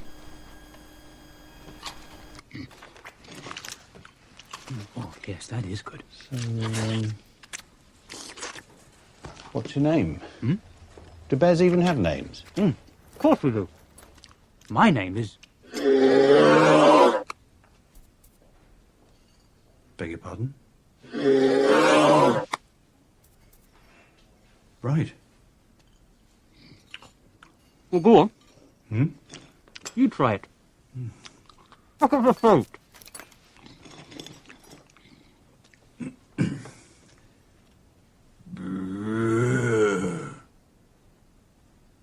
Mr. Brown, that is extremely rude. Oh, at last. Oh, wait for me. Is someone coming to get him? Everyone's gone for the night. He'll just have to come home with us. No way. Dad? Jonathan, stay where you are. He's so embarrassing. We can't just leave him here. Of course we can. He's not our responsibility. He's a young bear, needs our help, Henry. Then where's that... It's just for one night. Until we can find the right people to look after him. There you are. Okay. So, that being the family of the Browns that he has met there, they adopt him, sort of take him home, and he ends up sort of living with them as much as they're not expecting him, obviously being a bear, to be there. He is, and also at the same time, they're unaware that there is also a doctor, a woman out who likes to, well, let's say, stuff animals that she's hunted, and she's out looking for this particular rare type of bear. Here's the thing with Paddington, it's fantastic, it's amazing. It is a kids film, but it's also for adults. There are moments in it where it's got some moments in it where very young kids will find themselves kind of gasping their breath and kind of oh no sort of thing, but it's one of those films that it's really suitable for any age. It's fantastic, it's funny from start to finish. The character of Paddington Bear is honestly, for lack of a better word, perfect. The animation is fantastic. The voice by Ben Whishaw is brilliant. And it's one of those ones you will just fall in love with Paddington. And it's a fantastic, great film. If you haven't seen it, you've got to see it. And if you've got kids, then it's a family film. You can watch it with them and everyone will love it. Yeah, I agree. I think the perfect time for this kind of film is at Christmas, because I saw this and Get Santa within a week of each other, and you know what kind of bar humbug person I am when it comes to the holidays. I hate that kind of time, but yet I came out of both films with huge, massive smiles on my face, because it sort of like regresses adults back to being children, and that's the kind of film that I want to see around about that time of the year. And so watching this film with your family, that you're going to be in joy, because it's got so much in there for everybody, for children, for adults, but it just makes you feel like a kid again. I loved Paddington as a kid, I remember watching the TV series, and I didn't know how they were going to handle it in movie form, but they've handled it with so much care and so much brilliance that it could have been a mess, but it didn't turn out to be like that. It turned out to be the joyful, happy film that I was expecting it to be. And that's me. I'm dead inside. Yeah, you're warped. Yeah. I like twisted films. Okay, I will get onto that when I do a couple of films tonight. I mean, the character played by I can't think what her name is now. The Doctor, the one who wants to capture the bear. I can't think of her name. You know what I mean? She's warped. Yeah. I know who you mean. Just completely blanking on her name. Nicole Kidman. Yep. How can we forget Nicole Kidman? Yeah, how can we forget Nicole Kidman's name?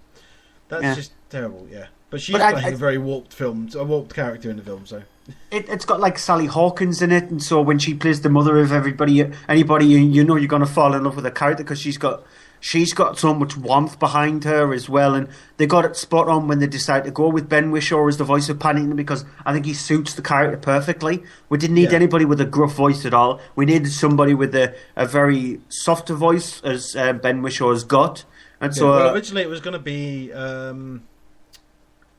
Colin Firth, I think, was going to be the voice, and dropped out, and Ben Wishaw's came in, and I think that was actually a great choice. As much as Colin Firth's voice would have suited Paddington, it would have been, I think, too mature a voice for Paddington. Mark in the live chat's just said Peter Capaldi in there. He is in the film. I think he's the weakest thing about the film. Yeah, I didn't like actually what they did with him. I thought it was very kind of just... It felt like they merged a little bit of an episode of Doctor Who in with it just so they could shoehorn him there. So like the Doctor has come back in time to Paddington. It's like a kooky episode of Doctor Who in that instance. So yeah, I just think he was a bit miscast in the film. But he is the only down thing about that movie, about Paddington. Yeah. Right, so next up is The Drop. It's directed by Michael R. Roscombe, and it stars Tom Hardy, who plays Bob. And he plays a bartender, and he works with his cousin Marv. And now, The Drop refers to when gangsters or people like that want to do any money laundering or need any money done or whatever. They take it to bars known as The Drop, and that's the easiest way of them being able to get money without them being spotted by police. It's like a speakeasy of the 1940s when they tried to hide alcohol. It's a very similar thing, but this time it's done with money. And so everybody is sort of like gets on with Marv at the bar, and Bob is a very simple kind of character, and one day he discovers a puppy that was abandoned and he latches onto this. He then ends up getting help from a character who's played by Noomi Rapace, who plays the Dane, and he forms a friendship with her, but things start to go a bit awry and strange things start to happen. Here's a clip which involves a breakup between both Bob and his cousin. Well, I'm not the guy that wasted his entire life waiting for it to start. Why did that? Mm-hmm. At least I had something once. I was respected. I was feared. When I walked into a place, people sat up. They sat up straight. They noticed. What'd you ever have? A bar stool that you put that old biddy at and bought her free drinks, and don't think I don't know that you did it on purpose. That was my stool, and nobody sat on that stool because it was Cousin Marv's stool. And that meant something. That meant something. But it didn't. Ever.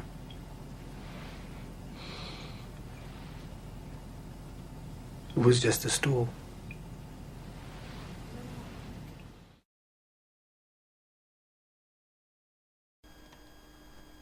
And so the incident that happens is the bar itself is being robbed of a lot of money, and the people whose money it belongs to, they want it back. And so that's the underlying intention that runs throughout the film itself. The film is very well acted, and this is one of James Gandolfini's final roles in the movie, movies, because he ultimately passed away, unfortunately. Tom Hardy I think he's brilliant in the film. He plays a very simple character, reminded me a lot of Lenny of Mice and Men. The book of Mice and Men, very much similar to that kind of character. If he walked around with a mouse or a rat in his pocket, I would have thought that the creators of the film copied that. But he's got a very simplistic tone, the way he speaks, his mannerisms. Nothing seems to anger him at all. And when something does, you sort of like believe him. If he's going to punch you, you think, yeah, this is going to really hurt. So I like the way he chose to do his character. Very underrated, underwhelmed kind of character, but you expect something might flip on him. Noomi Rapace is really good in the film as well. And when they do establish a friendship and maybe he's going on to a relationship, you believe it. And so the film is very well acted. It's very slow paced, but that's sort of like the way the movie is. It's not meant to throw lots of action set pieces at you, throw lots of dark elements at you. It's meant to be slow paced, and it handles itself really well. So I actually really liked The Drop. I liked it as well. I thought it was there's obviously the issue of James Gandolfini passing away, and this is, I believe, the last film that's going to have him in it. And there are other films that have had other actors that passed away and then their final films come out, and this is definitely among the better final films. It's a fitting, fair tribute to a great actor, because it's a film that requires him to be giving a great performance, and he does, because he's surrounded by a great performance. I mean, most of his scenes are with Tom Hardy, and the two of them definitely worked well together on the screen, and he's brilliant. It's great drama. It's not an action film. It's not really even a thriller, to be honest. I just thought it was a great drama centering around this issue of the bar and the drop. And I thought, one of the things that it is based on a short story, and you can see there are bits in it where it's been stretched out to make out a full-length feature film, but I did still find it engaging and entertaining, and the characters and the performance is what made that happen.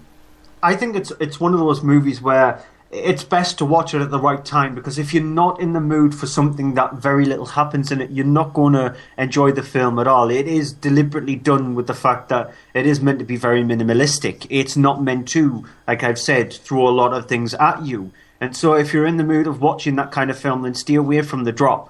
But it's nice to actually calm things down a bit and watch a film where the actors are allowed to act, to play their characters properly, rather than throwing them into stupid little set pieces like they did with The Equalizer or films like that, where you just did not believe anything in the movie.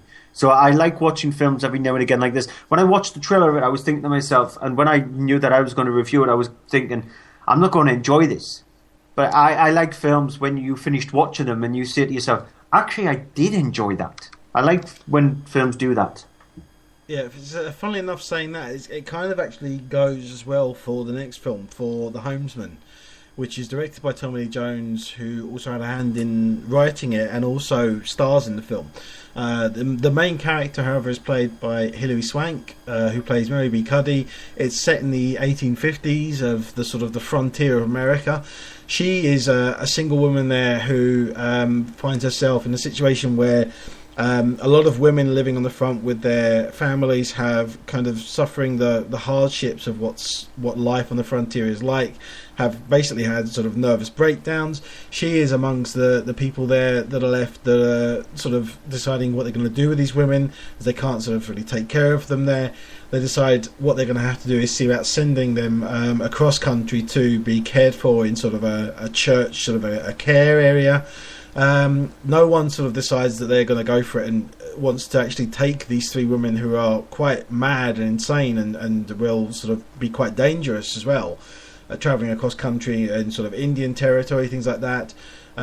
She decides she's going to do it, ultimately finding herself along the road bumping into a character played by Tommy Lee Jones, who she finds sitting on a horse, waiting for the horse to run off and actually tighten the noose around his neck that's hanging from a tree.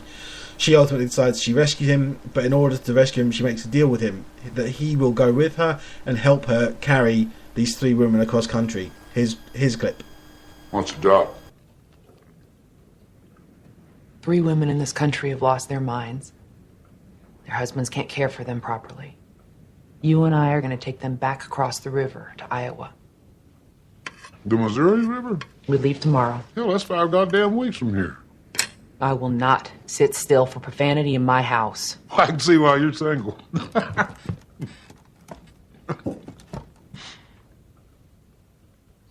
I need someone who can hunt and guide and spell me at the reins and help with the animals on the trip.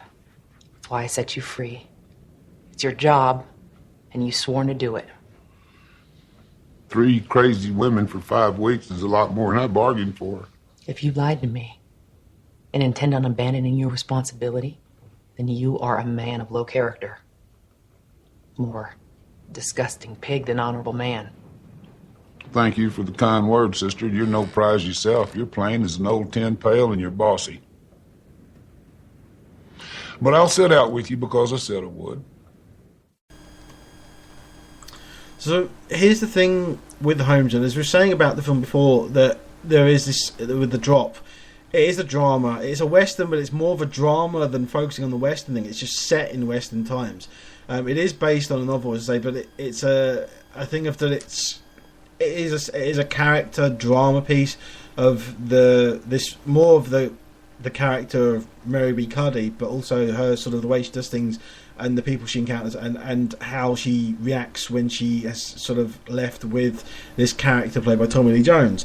And it's a film that you will either get into it or you'll find yourself, especially now it's on obviously DVD and Blu-ray, you find yourself wanting to turn it off. Unfortunately, it is a film that's going to split people. I do think it's a very well acted film, but it's definitely one you've got to be in the mood for to watch it, and you've got to be sort of willing to sit through, because there's long scenes of it where there is no dialogue. It's just the characters and the people there. You have the 3 sort of women who've gone mad there, and you have scenes with them, and they're just sort of sitting there looking over things. There's one scene in particular where they're all sitting outside. They're chained up to this cart, and they're just sitting in a field looking around. And it's things like that if you're not in the right mood for the film, you will find the pacing of it is off. You'll find that you get bored of it. It is 2 hours long, and I do think slightly a bit longer than it needs to be because of that. But at the end of the film, you get to it, there's certain things happen, and I found it a great drama, well acted, but it is one that it does kind of outstay its welcome a little bit.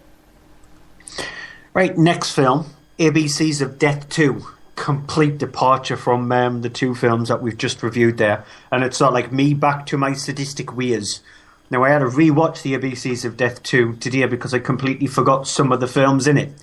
What do you expect? It's a portmanteau movie with 26 different segments, similar to the first ABCs of Death, done by 28 directors in this case. And each director is given $5,000 budget and a letter of the alphabet and told to make a no longer than 3 minute short horror film based on the letter that they're given. And so I'm going to quickly speed through each one of them and give my quick tiny thoughts on each one of them. So I'm not going to be very long on this, trust me, even though there's 26 of them. But A is for amateur. It's about a hitman that ultimately finds himself dead inside of the I forgot the name of the event, an air vent, and kills the person who he's after. It's okay. It's a decent enough start to the series. B is for Badger. It's directed by Julian Barrett, who people know him from the kooky kind of UK comedies that he does. It's a bit of a strange one about a psychopathic killer badger. C is Capital Punishment, which is a very weird one also. It's just about these people who decide to kill somebody and then ultimately find out that he was innocent. D is for Deloused, which is the nastiest one to look at in the film. It's a stop motion animation which involves this very weird little character who turns into a bug. E is for Equilibrium, which centers around 2 castaway friends who are abandoned on a desert island and something weird happens to them. F is for Falling, which is one of the most straightforward ones of this of the ABCs of Death 2. It's about a guy who finds this woman abandoned in a tree and he tries to help her. You can probably guess where it goes from there. G is for Grandad, about a psychopathic granddad who hates his who hates his grandson. H is for Head Game. I'll leave it at that because it's really weird.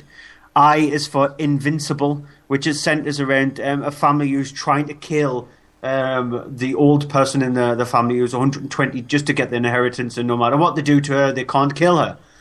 J is for Jesus, where they're trying to stop this corrupt wealthy guy by kidnapping his son, but ultimately his son is involved in the devil. K is for Neil, which involves a woman who experiences very strange things with this black liquid of sorts. L is for Legacy, which involves a sacrifice which goes completely wrong. M is for Masticate, which involves...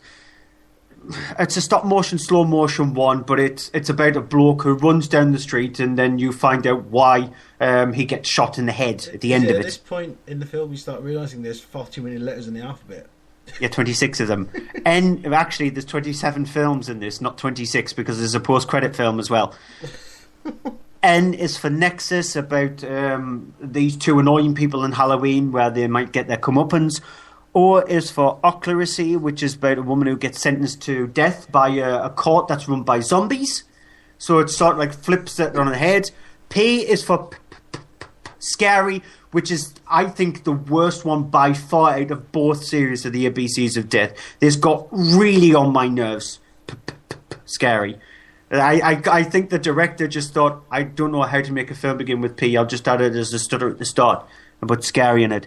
Q is for Questionnaire, where they try to give this guy these really tough, hard questions, and they'll ultimately turn him into an ape. R is for Roulette, which I think is one of the best ones out of the ABCs of Death Part 2, which involves Russian roulette, but there's a little twist on it. S is for Split, where a woman is attacked in a home by her husband. And again, this is where the series starts to become really good. And I think this one could have been fleshed out into a film. T is for Torture Porn. It's directed by the Soska sisters. And it's just about a woman getting her own back on people who use her as a piece of meat. In very much like Ryotsuki Doji. So if you know Legend of the Overfiend, you know what to expect in Torture Porn. U is for Utopia, directed by Vincenzo Natali. It's a very straightforward one about a guy who doesn't belong in an area and he ultimately gets found out and burnt. V is for Vacation, where two men, they end up killing a prostitute by mistake and then get their comeuppance. W is for Wish, which is two kids who get their own wish by getting sucked into a fantasy world, very much like He-Man on acid. X is for Xylophone, which is directed by Julian Moreau and Alexander Bastillo, which I loved their films. They did Inside and Livid. And this one is a very straightforward one. They get an actress who they've worked with on both those two films. She plays a babysitter. She kills the kid and uses the ribcage as a xylophone, which is lovely. Y is for Youth, about a girl who violently dreams about killing her family because she hates her family. And finally, Z is for Zygote, which I think is the best one out of the entire lot. And it's about a woman who's goes through pregnancy over the period of 13 years. So a 13-year pregnancy, and the kid ultimately takes over her body. So that's every single film in the ABCs of Death 2. And it's nowhere near as good as the first one because there's more misses in this than there is hits. But if you like the first one, you know what to expect in the ABCs of Death 2. And now I'm going for a breather while you do the next film. Yeah, okay. I think you need one after that. I've just reviewed 26 films there in about 3 minutes. That's one film, though. 26. Going on to Two Night Stand, which is a drama, which is a sort of a comedy drama centering around a couple who have met online through basically a sort of a quick dating thing. Jump straight to having a sexual encounter in the evening. Starts off with a quick shot of the morning after. She wakes up, she being Megan, played by Annalie Tipton, and you have he being Alec, played by Miles Teller. She sort of decides to sneak out, but doesn't quite make it out because she sets off the alarm, goes back to bed, wakes up a bit later on, tries to leave, and they find, unfortunately, they are trapped together because of a snowstorm. Basically, they're not able to get out. She's not able to leave. The two of them have to sort of start talking and dealing with the fact of the night before was not necessarily the best night for either of them. There are issues that they have with it. There's the fact of that obviously a one-night stand should end a certain way and that's it. And this situation forces the two of them to start talking and start sort of considering other ideas, considering that they are stuck there for at least the next day. Here's a clip. I just had a great idea. Do you feel it? The two of us? It's a pretty good opportunity right now. What is? This. Right here. You don't get it? Okay, look. Listen to me. So we're trapped. We're like this incredible experiment right now. We're lab rats. We've had sex, but we don't have feelings for each other, right? And as soon as that snow clears, you're gone. Big Mexico gone. We don't know any of the same people, so we're probably never going to see each other again.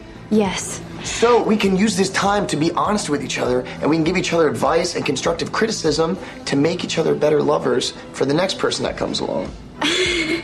Okay, firstly, you cannot pull off the word lovers. I think I can. Secondly, what you are proposing is potentially, it's a horrible, it sucks, it's a bad idea, what? Are you kidding me? This is the best idea I've ever had. That's so sad. So, here's the thing with Two Night Stand. It's a film that I went into with low expectations. I saw the trailer and I thought, yeah, okay, this is the kind of thing that's like simple setup, simple small indie film in a room, that's it. And it's not. It's actually better than that. It has a bit more to it. It has some scenes that beforehand set it as sort of a flashback scene early on, setting up the two of them meeting and then that thing's happening. And I found that I was getting into it. I enjoyed the characters. I thought it was funny and witty. Not necessarily laugh out loud funny, but there were moments in it that I was smiling and giggling with it, and the jokes worked for me. I thought it was okay. I thought it was a bit sort of stretching at some points because it is sort of, it's not a long film. It's not even an hour and a half, but it does stretch out some of its time to make that running time. But I found it sort of pleasantly enjoyable. I've watched other films that were a lot worse in an hour and a half, and not anywhere near as enjoyable as this. And I found that the characters, once you sort of get to the point of them starting to discuss things and things coming out about them, that they're actually sort of decently well fleshed out characters. So I quite enjoyed it. Right, next up is the Atticus Institute. This is it is sort of a found footage movie. It's very much like a mockumentary. It has talking heads during the film about people who were involved with the Atticus Institute and what they actually did there. It's directed by Chris Sparling, and it stars William Mayporth, who plays Dr. Henry West, and it's set in 1976. And it centres around a group of scientists who try to do an extrasensory perception study. And every single one of their subjects who they bring in doesn't seem to be very well situated for this. So ultimately they find out the main subject who they decide to follow is a fraud, and actually is one of the scientists who help them out.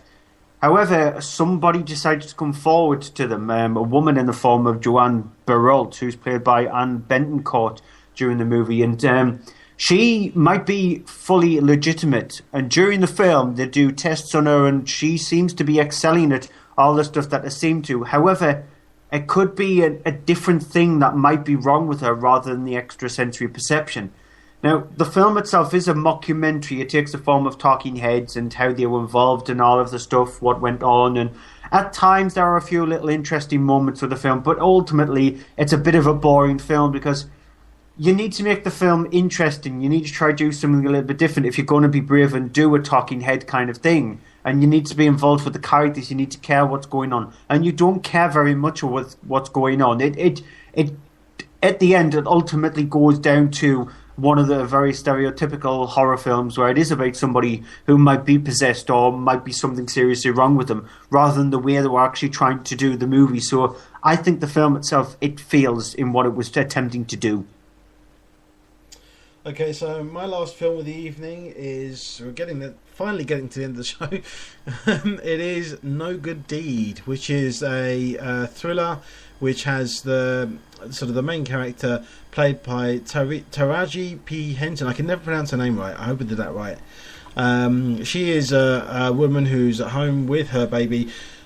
She's there. It's a stormy night when all of a sudden turns up on the doorstep a character played by Idris Elba, who is a recently escaped felon and has sort of found himself crashing on the roadside nearby, turning up at her house. Here's a clip. You are so early. Hello? Hello? Oh, I'm sorry. I don't mean to bother you. You were the only house with the lights on. I just lost control of my car, kid in and wrecked it. Are you all right? I'm good. I just had a scratch. Oh my God. I'm all right. Do you think I could use your phone? I don't even need to come in. I'll stand right here. You can hand the phone, shut the door.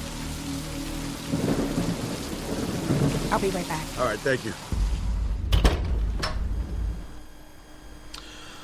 So, as you can imagine, he doesn't just stay out on the porch. He does come into the house, and things go downhill from there. And it is one of these films where it's the kind of thing, you know, you'll get the character doing things, and you go, well, why are you doing that? Why don't you do this instead? And it's one of those kind of slasher things that happen, and thriller in the house.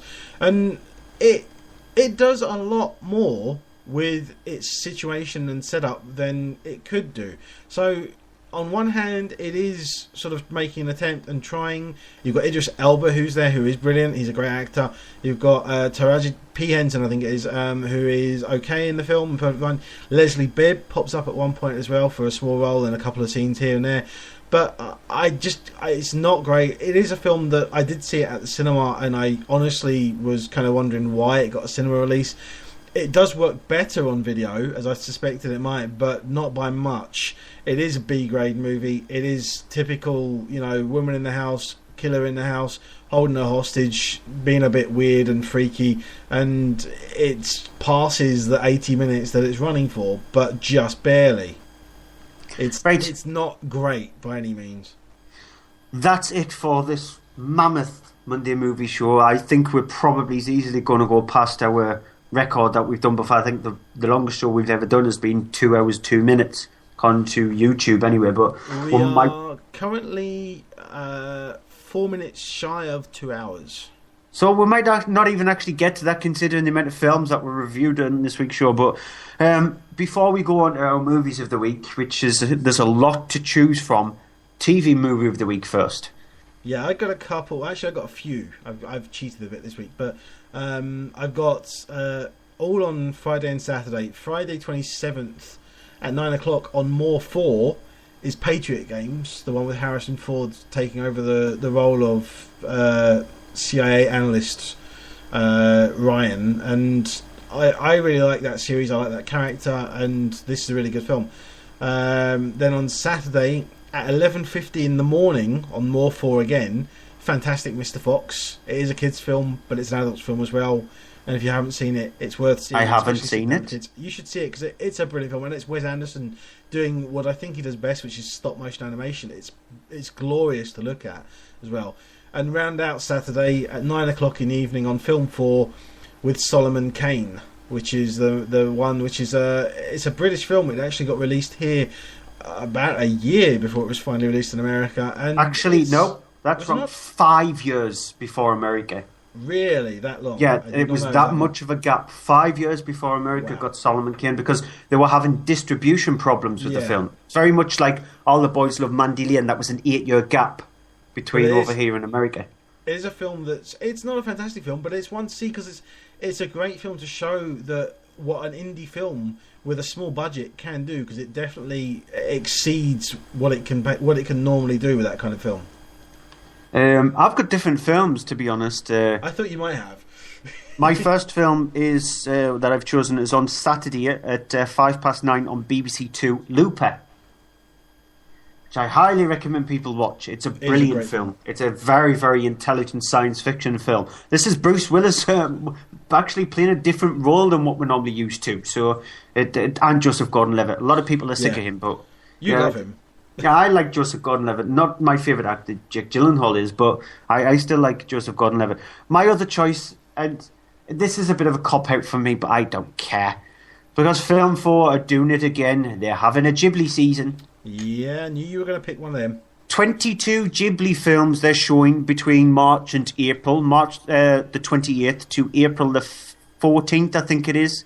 Where they're showing 22 different Studio Ghibli films, and they're kicking it off with Spirited Away on the Saturday at 1 o'clock, and Arrietty is on Sunday the 29th at 1 p.m. And just in case we do the show on Monday, you've got Nausicaa of the Valley of the Wind, which is an amazing film that's on at 11 o'clock in the morning on Monday the 30th. So there's 3 Studio Ghibli films, and then I'll mention the rest next week's show. So for the next couple of weeks, one of my movies of the week is TV movie of the week is probably going to be a Studio Ghibli film. Just one? No, all of them. I especially look out for a couple of the ones that don't get the plaudits that they deserve, which include Little Norse Prince. I'll just mention them now, actually, and then I'll not mention them next week. Little Norse Prince, Ocean Waves. Oh, dear Lord. They're the two that don't get mentioned me a lot. Banging my head against the table. I hate you sometimes. Yeah. Okay. I really How many are there? How many are there? I really do hate you. No, 20? no, that's it. No. Okay. You didn't want to go there, so we're not going to go there then. Before we disappear, movie of the week. Gunman.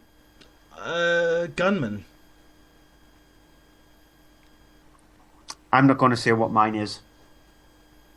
You can probably guess what mine is. So we'll just leave it at that. You can probably guess what mine is. I think that's The Voices. Nope. So that's it for this week's show. Make sure you check out the website, mondaymovieshow.co.uk. You can get us on Facebook, facebook.com/mondaymovieshow, or on Twitter @mondaymovieshow. I'm there at Cryptic Tadpole, Andrews at EHDVD. You can also email us, mondaymovieshow@yahoo.com. Make sure you check out the website, followingthenerd.com, which Mark has been in the live chat throughout tonight's show. Their show goes live on a Thursday night, but they have some brilliant writers on their website. You can also check from page 2 screen, which we played the advert just between the DVD section and the cinema section of the show. So make sure you check out from page2screen.com. So until next week, which we'll give you details on the website when we will be live, we're going to play you out with a clip from a film that's out next Friday. That's Fast 7 or Fast and Furious 7. So until next week, goodbye. Bye-bye. You remember Owen Shaw? The one we tore half of London down trying to get. Well, this is his big bad brother. British Special Forces assassin. The kind of unique asset that no government would ever admit to employing. How do I find him? The official answer is, you don't. He killed Han. Almost killed my family. He also tried to put me in a body bag too. Which is why when I get out, I'm gonna put a hurt on him so bad he's gonna wish his mama had kept her legs closed. But until then, my official answer to you is stand down. Now you know I can't do that. I do know you, Dom, which is why now I give you the brother-to-brother answer. You do whatever it is you gotta do. When you find that sumbitch, just do me one favor. What's that? Don't miss.